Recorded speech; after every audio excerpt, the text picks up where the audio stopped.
ఇటీవల కాలంలో రైతులు చాలామంది నాకు ఫోన్ చేసి మేము పలానా విత్తనాలు వేసినాం, మోసపోయినాం, కానీ అతడు పరిహారం ఇవ్వకుండా తప్పించుకుంటున్నాడు, మాకు న్యాయం చేయాలనేటువంటి ఇటీవల కాలంలో వచ్చినాయి. సో అట్లా నాలో కొంత క్యూరియాసిటీ పెరిగి అసలు ఈ ప్రైవేట్ సీడ్ కంపెనీలు ఎవరివి, ఏం చేస్తున్నాయని చెప్పి నేను దాంట్లోకి దిగిన.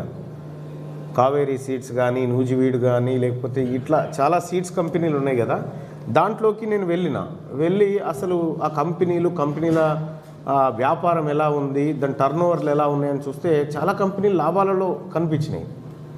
సో ఈ కంపెనీలు ఎందుకు లాభాలలో ఉన్నాయి, మరి మన వ్యవస్థ ఎట్లా ఉంది, మన ప్రభుత్వ వ్యవస్థ, ఈ ప్రభుత్వ వ్యవస్థలో పనిచేసేటువంటి అద్భుతమైనటువంటి స్టాఫ్ ఉన్నారు, రీసెర్చ్ చేసేటువంటి ప్రొఫెసర్లు ఉన్నారు, మేధావులు ఉన్నారు, వాళ్ళ కాడ ఎవరూ లేరు, వాళ్ళు టాప్లో ఉన్నారు. మన కాడ ఇంత శక్తి ఉండి మనం ఏ స్థాయిలో ఉన్నామో తెలుసుకోవాలనేది ఇంకొక ఇంటెన్షన్.